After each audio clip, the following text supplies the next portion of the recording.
नमस्कार दोस्तों, मैं अंकुर उपाध्याय स्वागत करता हूं आप सभी का एक बार फिर से अपनी नई वीडियो में। दोस्तों, कल को लेकर बाजार में काफ़ी कुछ सवाल जवाब आपके दिमाग में चल रहे हैं। मैं आपको बताना चाहूँगा 3 बड़ी बातें हैं कल को लेकर। पहली है एफआईआईज़ की वापसी हो सकती है, खरीदारी को लेकर नहीं, एंट्री होगी, वापस से बाजार में ट्रेड करना शुरू करेंगे। दूसरा, यूएस वेनेजुला के बीच में जो कुछ हुआ है वो तो चर्चाओं का विषय बन ही गया है। और तीसरा, क्रूड ऑयल देखना होगा क्या करता है क्या नहीं करता। बाकी थोड़ा और अगर मैं आऊं तो कमोडिटीज में गोल्ड सिल्वर भी उछल सकता है, कल यहां भी आपको एक्शन देखने को मिल सकता है। स्टॉक स्पेसिफिक एक्शन तो भरपूर होगा ही होगा, क्योंकि फ्राइडे पोस्ट मार्केट के बाद से लेकर अभी तक काफ़ी कंपनीज ने अपने क्वार्टरली अपडेट पोस्ट करे हैं, स्पेशली बैंक्स एनबीएफसीज ने। तो एक एक करके डिटेल समझते हैं। सबसे पहले एफआईआईज के साथ शुरुआत करना चाहूंगा, क्योंकि मेरे को लगता है ये सबसे ज़्यादा इंपॉर्टेंट होने वाला है कल। यूएस वेनेजुला के जो कुछ हुआ है उस कॉन्फ्लिक्ट के बावजूद मेरे को लगता है एफआईआईज का ट्रिगर सबसे बड़ा ट्रिगर है। लगभग 25 दिसंबर के बाद से हमने देखा है कि एफआईआईज का डेटा बड़ा ही छोटा आ रहा है। ठीक है, नेट लेवल पे तो अभी भी आपको वही 200, 500, 1000 करोड़ दिखता है, लेकिन ओवरऑल लेवल पे डेटा काफी छोटा हो गया है, जिसकी वजह से ट्रेडिंग वॉल्यूम्स में काफी कमी दिखी है और लो वॉल्यूम्स पे बाजार ऊपर या नीचे करता हुआ दिखा है। जब से एफआईआईज बाजार से छुट्टी पे गए हैं तब से अभी तक सरकारी स्पेस ने लीडरशिप संभाली है। यानी कि हो सकता है डीआईज का पूरा फोकस या तो सरकारी स्टॉक्स पे है, रिटेल का पूरा फोकस सरकारी स्टॉक्स पे है, नो वन नोस, बट ये हमने कॉन्सेप्ट देखा है। तो कल एफआईआईज की वापसी के चांसेस लग रहे हैं, होगी नहीं होगी वो तो कल ही पता चलेगा, लेकिन अगर होती है तो बाजार कैसा ट्रेड करता है ये देखना बड़ा इंटरेस्टिंग होगा। अब अगर मैं थोड़ा सा नॉर्मल वे में बात करूं, यानी कि मेरे पास यूएस वेनेजुला का ट्रिगर ना हो, मेरे पास एफआईआईज और डीआईज की टेंशन ना हो, तो क्या होगा। हम लाइफ आई पे बंद हुए हैं, हम लाइफ आई क्लोजिंग देते हुए दिखे हैं, हमारे लिए कुछ भी नेगेटिव है नहीं। जो अपडेट्स आए हैं वहां भी कुछ दिक्कत दिख नहीं रही है। तो मैं तो कहूंगा 26,200 का स्टॉप लॉस, 26,400, 450 और 500 का व्यू बन रहा है मेरा, तो ठीक है जी।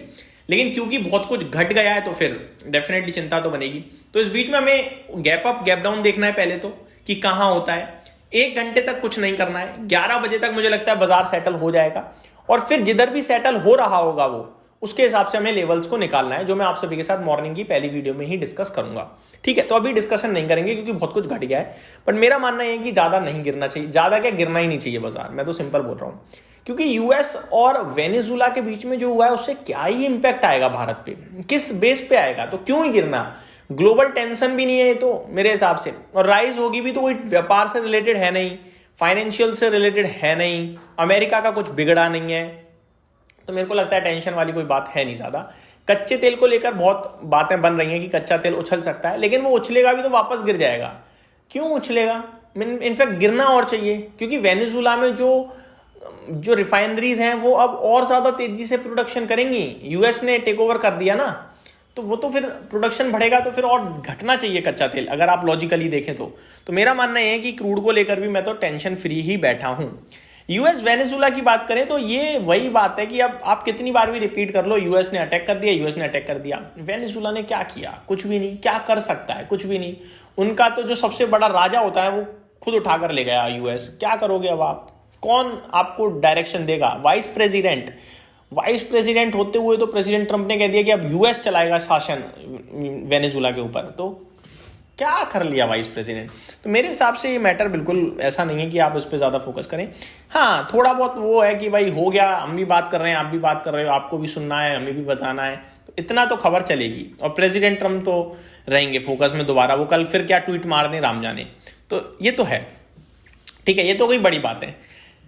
स्टॉक स्पेसिफिक बात करूं तो JK bank, V2 retail, D Mart, Baazar style, union bank, Punjab national bank, IDBI bank, MNM financials, इन बैंक्स और स्टॉक्स ने, रिटेल कंपनीज ने अपने क्वार्टरली अपडेट पोस्ट करे हैं। तो ये क्वार्टरली अपडेट्स के बाद रहेंगे एक्शन में। साथ ही साथ रिजल्ट सीजन भी आप सभी को पता है भैया शुरू हो रहा है। फुल फ्लेज तो नहीं हो रहा है लेकिन हो तो रहा है। तो रिजल्ट सीजन की भी मैं अगर आप सभी के साथ बात करूं तो कुछ नंबर्स बताना चाहूंगा। 5 जैन कल के लिए देखा जाए तो कोई बड़ा नाम तो नहीं दिख रहा है, बट हाँ, एग्जिटा KSH international limited recently listed stock है, इसके कल रिजल्ट्स आने हैं। वहीं 6 जनवरी को GM ब्रेवरीज के नंबर आते हुए दिखेंगे आपको। 7 जनवरी के अगर आप देखें तो एलेकॉन इंजीनियरिंग के नंबर्स हैं, ट्रांसफॉर्मर रेक्टिफायर्स के नंबर हैं। फिर 9 जनवरी को देखोगे तो Tejas network, Globus spirit, avenue supermart यानी डी मार्ट के नंबर्स आएंगे। फिर 12 जनवरी यानी कि अगले वीक मंडे से फुल फ्लैज रिजल्ट शुरू हो जाएंगे TCS SCL टेक के साथ। तो ये रिजल्ट्स कैलेंडर भी आपके दिमाग में अब कहीं ना कहीं चलना चाहिए। अपडेट्स की बात करूँ तो बैंक्स के और NBFCs के अपडेट्स आते हुए देखें, उसको डिस्कस करेंगे तो वीडियो स्ट्रेच हो जाएगी। बट हाँ, यही मेन चीज़ है जो मुझे लगता है ध्यान में रखनी चाहिए आप सभी को।